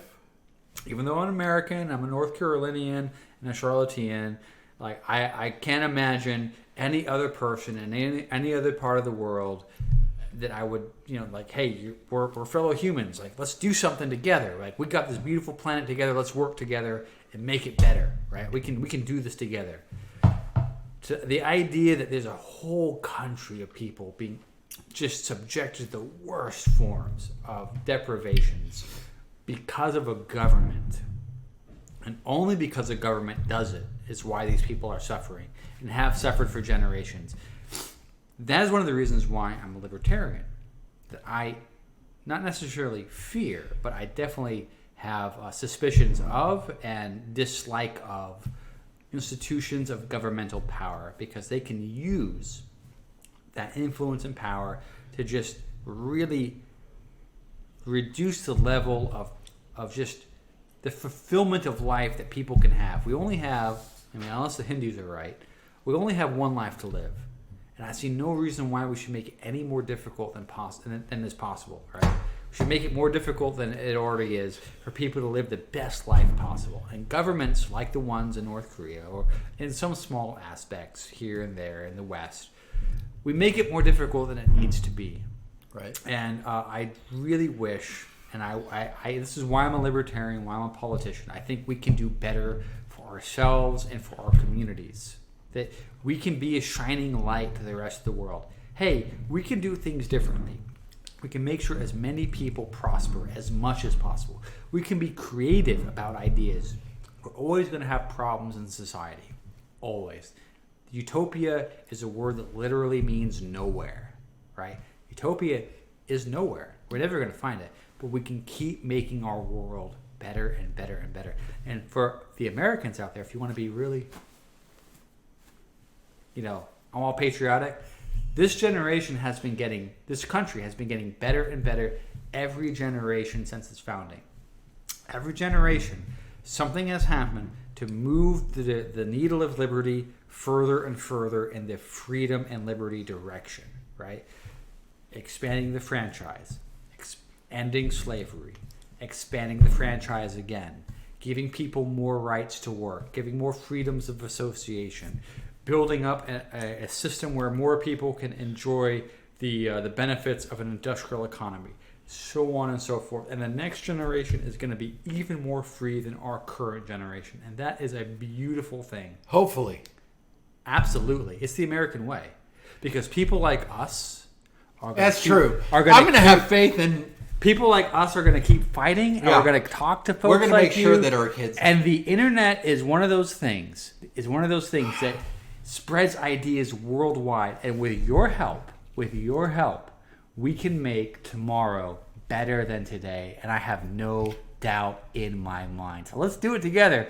And I'm going to stop talking because that Apollo stuff is really spicy, guys. Dude, I'm going to pretend like I'm in church and say, preach on that one, man, because you're right. You know what? Let me stop being a pessimist. Sometimes I get pessimist. Let's give this man a break, because I can tell you, the whole time he was talking, I was drinking bourbon, I was drinking beer, I was drinking water, I was swishing it around in my mouth over and over, trying to stop the pain. Typically at this point in the show, if we're following the Hot Ones format, I would pitch it to the celebrity guest for them to pitch to you whatever movie they have coming out or whatever was there. I don't think, Steven, do you have anything you're wanting to shout out on the red carpet? Yeah, sure. Feel free. So I have no movie. I'm not a movie star. This is not election season. So vote for him if he runs for anything. If I run again... He's a tough SOB if there's nothing else that's been proven by tonight. If I run again and you want to vote for me, please do so. I will graciously accept your vote and try to be the best advocate for the community as possible. But I'm going to say this. This year has been difficult for a lot of people, myself included. right? And I'm going to speak specifically about COVID, for example, for a second. It has taken people in our lives. It's taken people I care about, right? And that has we live in a world where we don't think about our own mortality. I'm going to say this: cherish the people that you love while you have them, and work to make the world a better place for you and for the people you leave behind. Because we don't live but one life, and eventually things, we're not going to be around anymore. But there are going to be people around to have to pick up the pieces. So while you're here, while you're around, cherish your friends and family. Do the best you can on that. And if you feel the need to try to make your community better, do it. It's not that hard, and it's really fulfilling. And I'm going to say this. Be like Nike without the sweatshops. Be like Nike without the sweatshops. Just do it. And I'm a libertarian, right? So I have my partisan things. But if you're a Democrat or a Republican or, I don't know, a Green Party guy or gal, like the 5 or 6 that live in North Carolina, and you want to do something for your community, man, just do it. Or not man, lady, Z, Zer, whatever you identify as, do it.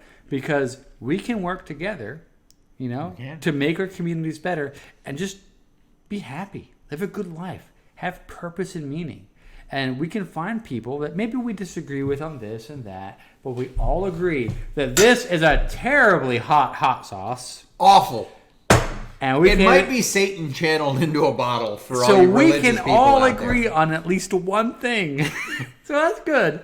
And we can make the world a better place. Let's do it, guys. And not to sound hippy-dippy. Well, Steven, thank you so much. You have come out, and unlike every other podcast guest who just had to commit to a Zoom meeting, you came out to have a multiple-hour conversation and hang out with me and deal with 10 hot sauces of increasing difficulty leading up to something that is described as being channeling the sun onto your tongue. Thank you so much for all of you listeners. We are 10 episodes in. Steven has episode 10. Please make sure you hit the like button. Make sure you hit the subscribe button. And as Spike Cohen himself told you last weekend, you got to hit the bell so you don't miss any of the new content. Thank you so much. Don't forget to head on over to LPNC.org and follow the Libertarian Party of North Carolina everywhere that you can. We are trying to create freedom in your lifetime right here in North Carolina. The Democrats will not do that for you. The Republicans will not do that for you. The Libertarian Party of North Carolina. We can do that for you. And remember that you are the power. We will see you next week, where we are jumping into a podcast specifically on family law and how the state is abusing families across this country. See you next weekend, 6 o'clock Sunday night.